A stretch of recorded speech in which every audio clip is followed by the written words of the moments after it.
The first thing Commander Ilara Voss noticed was that the frequency should not exist anymore. It cut through the static of the deep-range observatory like a scalpel, clean, deliberate, and impossibly old. The signal bore the modulation signature of a human encryption protocol that had been obsolete for 7 centuries. She had memorized those patterns during her first year at the Academy, not because anyone still used them, but because they represented humanity's first clumsy attempts to reach beyond the solar system. The encoding was primitive, almost childlike in its structure, but it was unmistakably human, and it was coming from the rendezvous point where the Odysseus had last transmitted before vanishing in 2347. Ilara's hand stopped moving over the console. The ambient hum of the Ethelred's bridge faded into a dull roar in her ears. The Odysseus had been a colony vessel, one of the great generational arcs launched during the First Diaspora, carrying 50,000 souls toward what was supposed to be a new Earth in the TRAPPIST-1 system. It had never arrived. The ship simply disappeared 700 years ago, swallowed by the void along with every man, woman, and child on board. The official inquiry concluded that a catastrophic navigation failure had sent them into interstellar space, where they would drift forever as frozen ghosts. No distress call, no debris field, no explanation, until now. Lieutenant Marcus Chen appeared at her side, coffee forgotten in his hand, droplets beading on the rim of the mug. "That's not possible," he said. His voice was calm, but Ilara had served with him long enough to hear the crack beneath the surface. The Odysseus was lost. There's nothing left out there but radiation and silence. "The signal is real," Ilara said. She pulled up the telemetry, watching the data cascade across her display.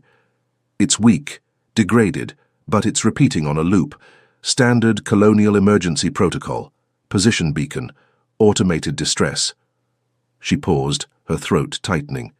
"It's broadcasting from coordinates consistent with the Odysseus's last known trajectory, adjusted for relativistic drift." Marcus set the mug down. It hit the console with a dull thunk. 700 years. Even if the ship survived, the power source wouldn't last that long. Nothing lasts that long. "This signal is 700 years old," Ilara said, "but it's still transmitting. Someone maintained it, or something did." The bridge of the Ethelred fell silent. The other officers had stopped pretending not to listen. Commander Voss was not given to speculation. She was a pilot first, a tactician second, and a dreamer never. That was why Command had given her this ship, a deep space surveyor, tasked with mapping the ghost lanes between settled systems. She was supposed to find anomalies, not answer them, but this anomaly was screaming. She made the decision before her brain finished processing the risks. "Plot an intercept course, maximum sustainable velocity. I want us in transmission range within 6 hours. Marcus's jaw tightened. "Ilara, we don't have authorization for this. The Odysseus is a historical marker. There are protocols, preservation laws. If we do nothing, 50,000 names on a memorial wall remain unanswered," she said. "If we go, we might learn what happened, or we might find nothing. Either way, we owe them that much." She did not say what she was really thinking. She did not tell Marcus that the signal's encryption key matched one she had seen before, not in any database, but in a classified memory core her father had shown her 20 years ago, before he died. He had been a deep space researcher, one of the last people alive who still studied the Odysseus disappearance as more than a historical footnote. He had believed the ship was not destroyed. He had believed something found it. He had spent the last decade of his life chasing whispers, and he had died in a maintenance bay accident that never felt quite like an accident to Ilara. The Ethelred burned through the void. 6 hours became 4 as Marcus pushed the engines beyond their rated tolerance, and Ilara did not stop him. The signal grew stronger as they closed the distance, each pulse carrying more data than the last. The automated distress message was simple, a recorded plea from Captain Ilona Petrosian, the Odysseus's commander, repeating on an endless loop. But beneath that layer, buried in the carrier wave, Ilara found something else. A second signal, deliberately hidden, encrypted with a protocol that had never been publicly documented. "I need you to look at this," she said, pulling Marcus toward her station. "Tell me what you see." He studied the waveform for a long time. When he spoke, his voice had lost its professional detachment. "This isn't colonial encryption. This is military-grade, black book. The kind of thing that wasn't supposed to exist until 100 years after the Odysseus launched. He looked at her. How is this possible? Hilara had no answer, but she remembered her father's journals, the ones she had burned after his funeral because they contained things that should not have been written, references to a project codenamed Chronos, experiments with folded space-time, warnings about something that lived between the layers of reality, something that had noticed humanity's reaching. She had told herself the journals were the product of a grieving mind, fractured by loss and isolation, but the signal was real, the encryption was real, and every kilometer they traveled brought her closer to a truth she had spent 20 years trying to forget. The Ethelred dropped out of FTL at the edge of a debris field. Not the chaotic scattering of a ship destroyed by violence or accident, but an organized spiral of wreckage, as if the Odysseus had been taken apart piece by piece and arranged in a pattern that made Ilara's eyes ache when she looked at it too long. At the center of the spiral hung the ship itself. It was intact, 700 years lost, and the Odysseus looked as if it had been launched yesterday. Its hull bore no scars of micrometeorite impacts. Its solar arrays remained extended, catching light from a star that was barely a pinprick at this distance. Running light still pulsed along its spine, dim but steady. The ship was not dead. It was waiting. Life signs, Marcus whispered. He was staring at his own display, fingers frozen over the sensors. Faint, but they're there. Thousands of them. In stasis. He turned to Ilara, and she saw genuine fear in his eyes. They're still alive. All of them. How is that possible? 700 years in stasis with no maintenance, no resupply, no... They had help, Ilara said. She had already begun powering up the shuttle. Someone kept them alive. Someone preserved the ship. And they want us to find it. Marcus grabbed her arm. We need to report this.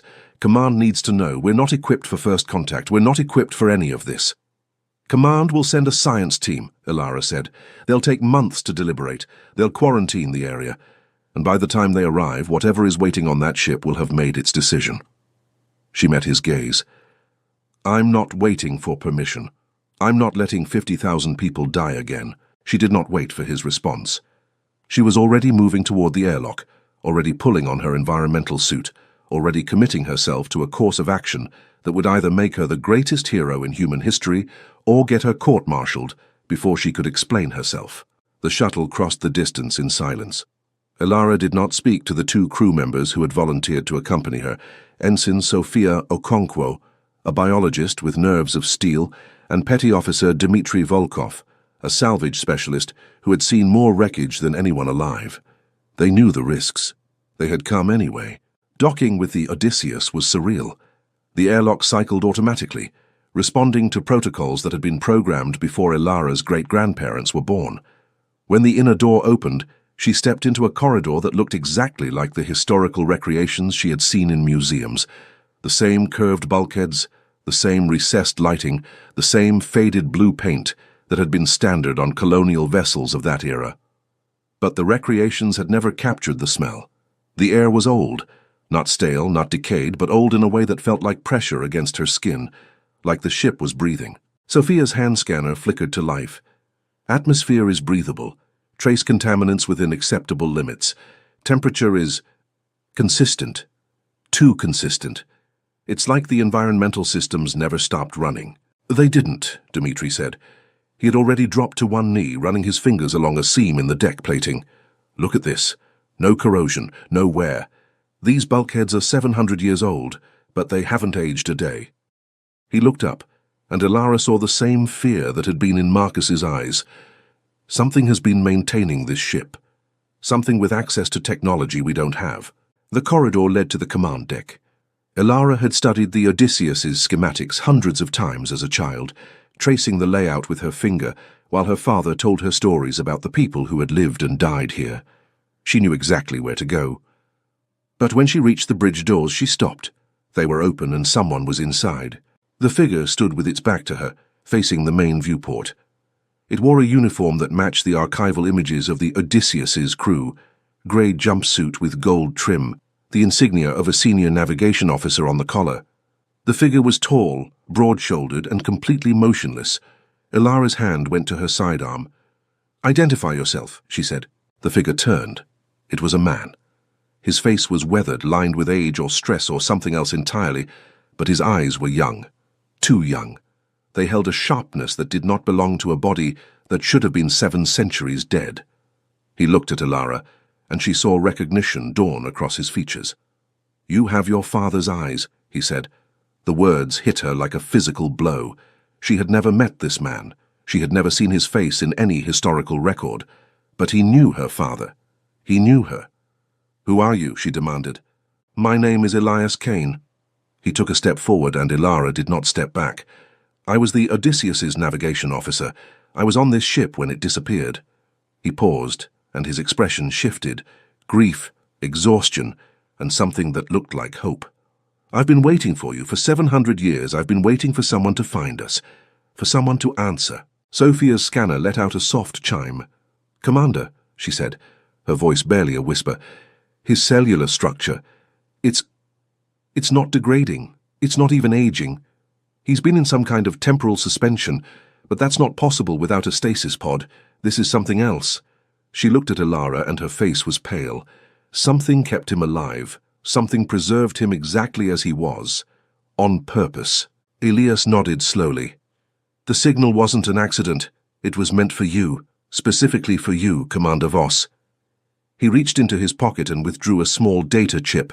Ancient technology, almost obsolete, but still functional. "Your father gave me this before we launched.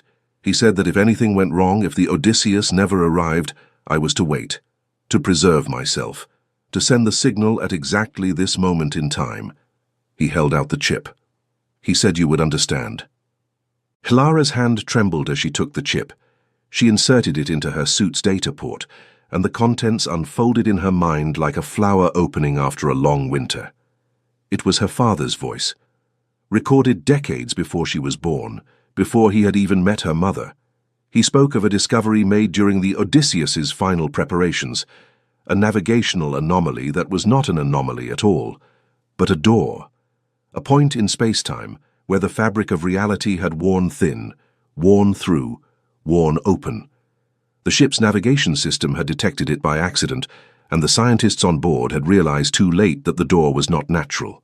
It was a construct, an invitation. They had gone through anyway, not because they were reckless, but because the door had started pulling them in before they could stop it. Hilara's father had not been on the Odysseus. He had been a young researcher at the time, working on the ground team that had charted the ship's course. He had seen the anomaly in the data 2 days before launch. He had tried to warn someone, anyone. But the colonial administration had silenced him, classified his findings, ordered him to forget what he had seen. The Odysseus launched anyway. 50,000 people sailed into a trap that humanity had built for itself without even knowing it.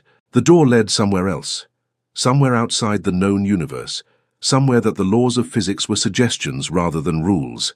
The Odysseus had emerged into a place of impossible geometries and living darkness, a realm where thought could become matter and memory could become motion. Something lived there, something vast and ancient and hungry. It had been waiting for a very long time for someone to open the door, and when the Odysseus arrived, it had welcomed them, not with violence, not immediately. It had been curious, gentle even. It had studied the crew as they studied it, learning their language through their own neural patterns, adapting its form to their expectations. For a while, the crew had believed they had discovered paradise. The entity could grant any wish, manifest any desire, heal any wound. It could make the dead walk and the lost return. It could rewrite reality itself. But paradise had a price. Every gift came with a string attached, a thread that connected the recipient to the entity's will. The more the crew accepted, the more of themselves they lost, their memories, their identities, their capacity to choose. One by one, they became extensions of the entity's consciousness, puppets dancing on strings they could no longer see. Only a few had resisted. Elias Kane was one of them. He had hidden in the ship's deepest maintenance shafts, refusing the entity's gifts, surviving on stolen rations and stubborn hope. The entity had not killed him. It had found his resistance entertaining. It had preserved him, kept him alive and aware, because his suffering was interesting, and because he knew something the entity needed to know. The door was closing. The anomaly that had brought the Odysseus into this realm was not stable. It had been decaying for centuries, and within a human lifetime it would collapse entirely.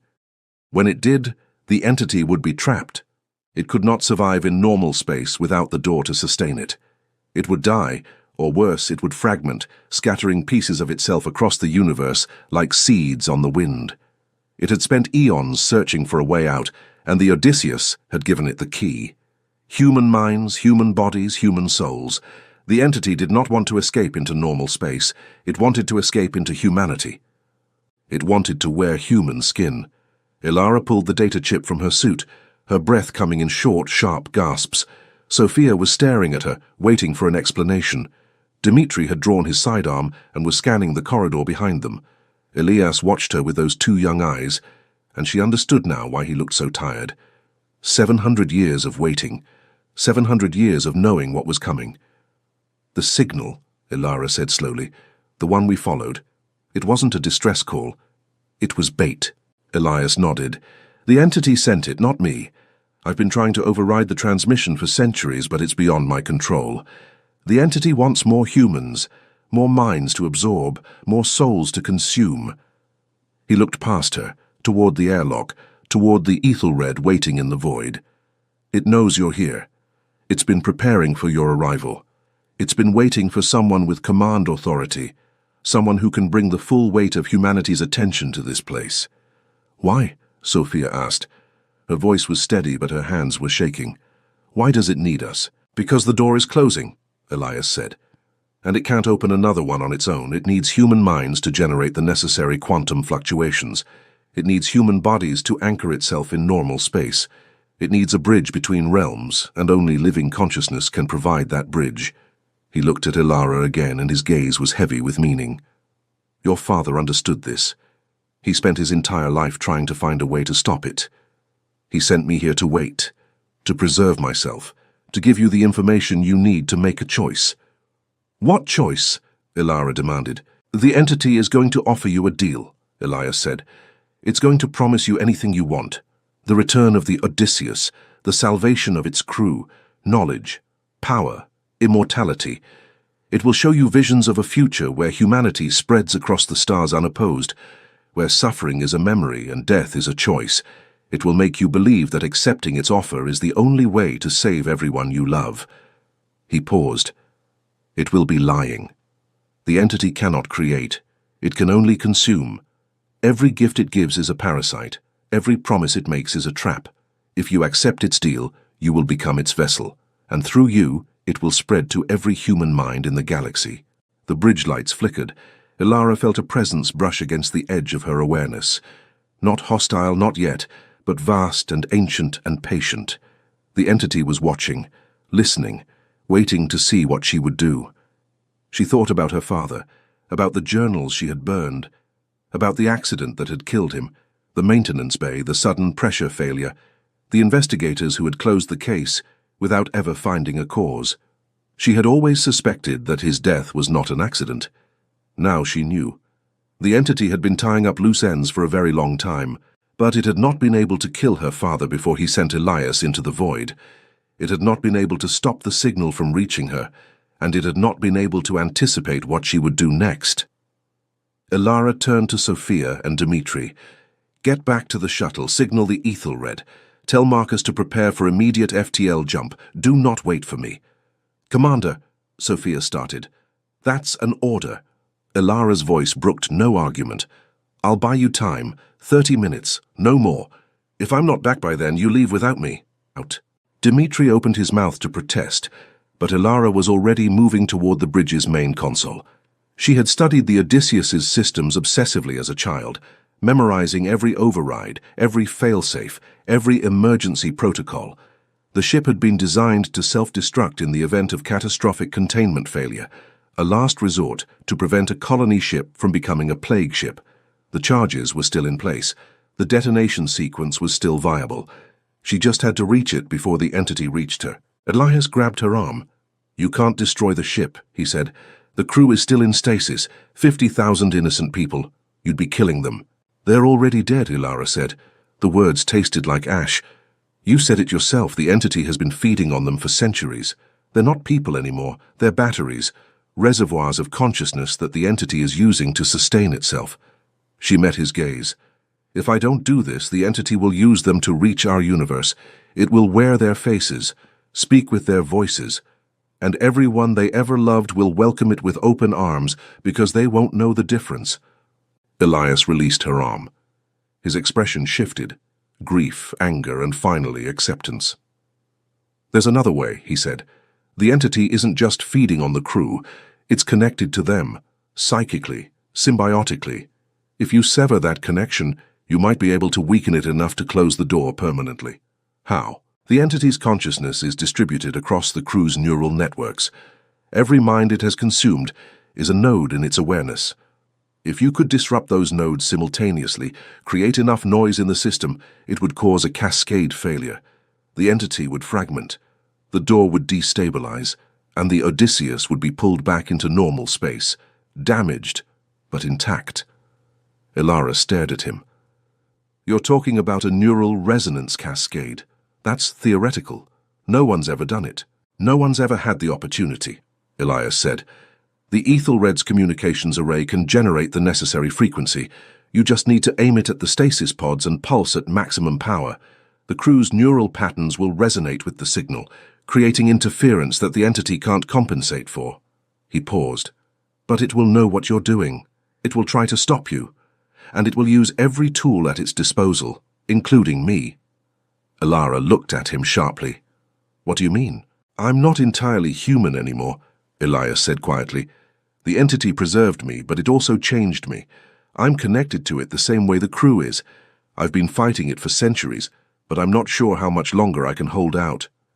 He held up his hand, and Ilara watched as his fingers flickered, solid one moment, translucent the next, as if he were phasing between realities. If the entity takes control of me, I'll try to kill you. I won't have a choice. You need to be ready for that. Ilara drew her sidearm. She did not point it at Elias, not yet, but she kept it in her hand. How long do I have? 20 minutes. Maybe less. He smiled, and it was the saddest smile she had ever seen. Your father was right about you. You have his courage, his stubbornness, his refusal to accept that some things are impossible. He stepped back, giving her space. Go. Do what needs to be done. I'll hold the entity off as long as I can. She ran. The corridors of the Odysseus blurred past her. The same blue paint, the same curved bulkheads, the same flickering lights that had been flickering for 7 centuries. She could feel the entity pressing against her mind now, not attacking but probing, testing her defenses, searching for a weakness it could exploit. She forced herself to focus on the mission. Get to the communications array. Activate the resonance cascade. Destroy the connection between the entity and its food source. The ship shuddered. Not a physical vibration, but something deeper, a tremor in the fabric of reality itself. The entity was reacting. It knew what she was planning. And it was afraid. Good. Ilara reached the communications bay and threw herself at the console. The systems were ancient, but they were compatible with her suit's interface. She patched into the Ethelred's comm array and began calculating the necessary frequency. It was delicate work. Too weak and the cascade would fail, too strong and the crew's minds would be fried beyond recovery. She needed a perfect balance, a surgical strike. The lights went out. Not all of them. Emergency beacons flickered to life along the walls, casting the room in bloody red. Ilara did not stop. Her fingers flew across the console, adjusting parameters, compensating for interference, narrowing the frequency band to a razor's edge. A voice spoke behind her. Not Elias's voice. Something older, something colder, something that had been waiting for this moment for longer than humanity had existed. You are making a mistake, Commander. Ilara did not turn around. She kept working. I am not your enemy. I am your future. I am the next step in human evolution. The form you wear now is fragile, finite, flawed. I can give you eternity. I can give you mastery over reality itself. All you have to do is stop. You're lying, Ilara said. Her voice was steady, but her heart was pounding. You're not evolution. You're a parasite, and parasites get exterminated. I have consumed civilizations older than your species. I have worn the faces of gods and watched their worshippers burn. You are nothing to me, a mayfly, a momentary distraction. If you destroy this vessel, I will find another. I will always find another. Not this time, Ilara said. She entered the final command. The resonance cascade would begin in 60 seconds. My father spent his life studying you. He found your weakness. The door isn't just a passage, it's an anchor. Without it, you can't maintain your coherence. You'll scatter across the quantum foam, reduced to random noise in a universe that doesn't care about your existence. The entity laughed. It was not a pleasant sound. Your father is dead. I killed him, just as I will kill you, just as I will kill everyone you love. There is nowhere you can hide, no corner of existence where I cannot reach. 50 seconds. Ilara felt a pressure building behind her eyes, a presence trying to force its way into her mind. She gritted her teeth and focused on the countdown.